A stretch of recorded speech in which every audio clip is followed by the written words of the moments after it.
Hello, good morning everyone. আজকে শনিবার, আজকে থেকে আমাদের মন্দিরে অনুষ্ঠান। অবশ্যই সব কিছু তোমাদের সাথে শেয়ার করব। বাটটা আমি আজকে পাতবো, কারণ নতুন নতুন বেড কভার ব্যবহার করতে আমার খুব ভালো লাগে। মানে নতুন একটা পেলেই সেটা মনে হয় কখন আগে ব্যবহার করব, মানে এত ভালো লাগে আমার। তো তোমরা দেখতেই পাচ্ছ এখানে আমার বেড কভার পাতা হয়ে গেছে, আর কি দারুণ দেখতে লাগছে। হোয়াইট কালারের বেড কভার আমার এমনিতেই খুবই প্রিয়, আর এটা তো অসাধারণ লাগছে। তো আমার স্নান হয়ে গেছে, এখন আমি নিচে যাচ্ছি, মন্দিরে যাব। পাপানকেও সাথে নেব, ও আমার সাথে যেতে খুবই খুশি হয়। ও তো আমার পিছন কোনো সময় ছাড়ে না, আমি যেখানেই যাব সেখানেই ওকে যেতে হবে। তো আমরা রেডি হয়ে এখন আমরা মন্দিরের দিকেই যাচ্ছি। তো এই যে এখানে অনেক জিনিসপত্র এসে গেছে অনুষ্ঠানের। তো আমি এখন যাচ্ছি হেঁটে হেঁটে মন্দিরের মধ্যে। তোমাদেরকে আমি একটা জিনিস দেখাবো এই ভিডিওতে।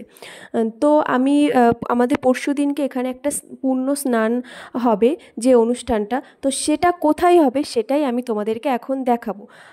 তো এই মন্দিরটা দেখতে অসাধারণ। তোমরা যে সামনের থেকে দেখেছো তারাই জানো। এই যে এইখানটাতে হবে স্নানটা। তো ওই জন্য তোমাদেরকে আমি এটা দেখালাম। আর এখানে রেডি হচ্ছে, ওখানে মানে বাবার যেখানে মূর্তিটা আছে ওখানে সাজানো হবে। তো সেই জায়গাটাই এখন এখানে রেডি হচ্ছে ফুল দিয়ে। মানে এখনও রেডি হচ্ছে না, ফুলগুলো রেডি করছি, সাজানোর জন্য লোক আসবে। তো আমি দেখে এখন আমি ঘরে ফিরছি, কারণ আমার পাপানকে খাওয়াতে হবে, ওর ঘুমানোর টাইম হয়ে গেছে।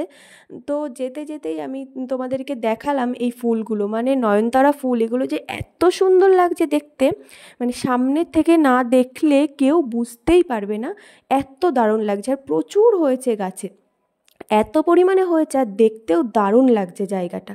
তো আমি ওই জন্য একটু ভিডিও করে তারপরেই আমি ঘরের দিকে চলে যাচ্ছি। ঘরে গিয়ে এই যে এখানে পাপানের সঙ্গে একটু খুনসুটি করলাম, ওকে বললাম বাবা আয় একটা ফটো তুলি। ও তো ফটো তুলতে কিছুতেই রাজি হলো না, যাই হোক বদমাইশি করতে থাকলো।